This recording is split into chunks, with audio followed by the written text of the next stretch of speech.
She was no taller than the CEO's desk, clutching a crumpled piece of paper with shaking hands. The guards had tried to stop her, the receptionist had frowned, but she had whispered 5 trembling words that silenced everyone. "Mom's sick, so I came." No one expected a child to walk into a millionaire's office for a job interview, and certainly not what happened after. The morning began like any other at Reynolds Corporation, a towering glass building in the heart of New York City. The employees rushed in with their coffees, typing emails, setting up meetings, all while keeping one eye on the time, because nobody, not even the highest executives, dared to be late when it came to Mr. Jonathan Reynolds, the millionaire CEO known for his icy demeanor and ruthless perfection.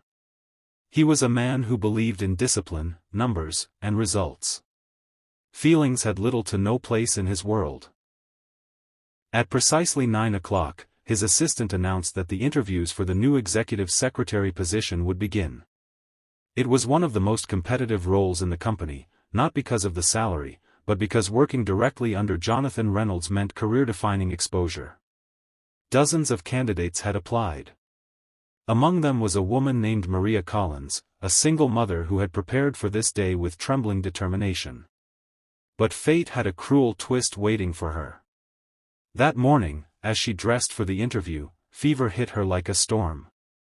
She tried to stand, tried to convince herself she could push through, but her body gave up. Her little daughter, Lily, just 8 years old, watched her mother struggle and collapse back onto the bed. Maria whispered through heavy breaths, "I can't. I can't make it." Tears welled in her eyes, not because of the sickness, but because this interview meant everything to her, the chance to escape debt, to give her daughter a future. Lily clutched her mother's hand and asked in a soft voice, "Mommy, if you can't go, can I go for you?" Maria smiled weakly, brushing Lily's cheek. "Sweetheart, it doesn't work like that." But Lily's little heart didn't understand rules, it understood love and desperation. She saw the neatly packed folder of her mother's resume, the ironed clothes hanging by the bed, the papers where her mom had written answers to possible interview questions. And something in her tiny chest decided, if her mom couldn't go, she would. Hours later, the employees at Reynolds Corporation froze in confusion as the revolving doors opened and in walked a little girl, her hair in pigtails, her dress slightly oversized, clutching a folder almost bigger than herself. She walked straight to the receptionist's desk and said politely, "Excuse me, I'm here for the interview."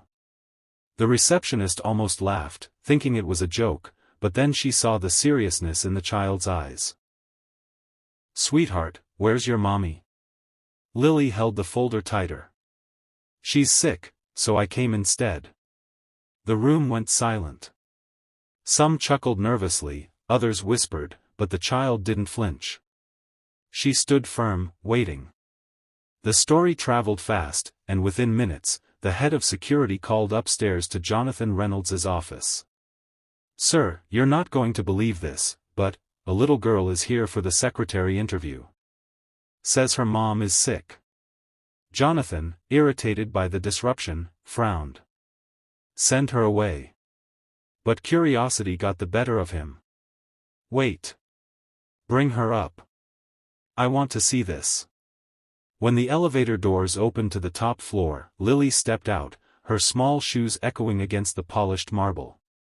She entered the grand office where Jonathan Reynolds sat like a king behind his massive desk, his sharp suit flawless, his cold eyes studying her.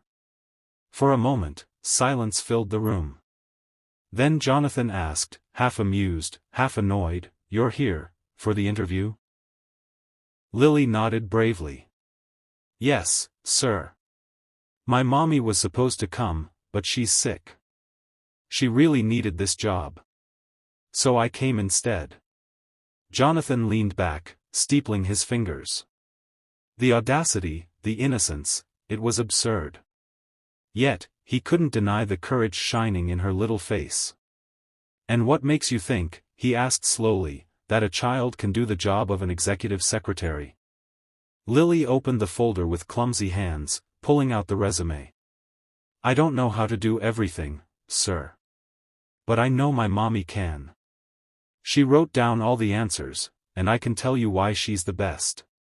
The room went utterly still. For the first time in years, Jonathan Reynolds felt his cold armor crack. Something in this little girl's determination stirred a long-buried memory he thought he had forgotten.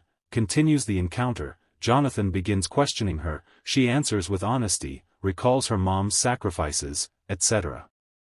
He challenges her, asking about discipline, time, loyalty. The girl responds with stories of how her mom raised her, worked nights, and taught her values. Jonathan, intrigued, decides to test her. He gives her simple office tasks, lets her sit in meetings, and watches her surprise everyone. Employees warm up to her. Meanwhile, Jonathan secretly investigates the mother's situation and learns the painful truth about her struggles, debts, and late husband's death. He starts seeing not just an applicant but a story of resilience. Jonathan invites Lily and her mother, now slowly recovering, to his office. Maria feels humiliated and apologizes, but Jonathan, unusually soft, says her daughter showed more courage than most adults. He offers Maria a probationary role. At the same time, he grows fond of Lily, who starts visiting after school. The once cold CEO begins to smile, share lunch, even tell stories. Employees notice a change in him. Through Lily's innocence and Maria's hard work, Jonathan begins to see the world differently. He remembers his own childhood struggles, something he buried under wealth and pride. Slowly, his heart warms. Months pass. Maria proves herself invaluable, becoming more than just a secretary. She becomes the CEO's right hand, trusted like no one else. Lily grows attached to Jonathan, who treats her like family. On Christmas Eve, Jonathan makes a public announcement. He's starting a foundation to support single mothers, naming it after Maria's late husband. The audience gasps when Lily walks on stage holding his hand, introducing him not as a scary CEO but as her Uncle Jonathan. The story closes with Maria whispering tearfully, "Thank you for giving us a chance." Jonathan replies softly, "No, thank her, she reminded me what really matters." The camera of life zooms out, a ruthless millionaire, transformed by the courage of a little girl who walked into his office with nothing but hope. Sometimes the smallest voices carry the biggest lessons. If Lily's courage touched your heart, imagine how many lives could change if we chose kindness over indifference. Don't just watch, be part of the change. Share this story, spread kindness, and subscribe to Kindness Vibes for more real transformations. Because one small act of love can rewrite someone's destiny.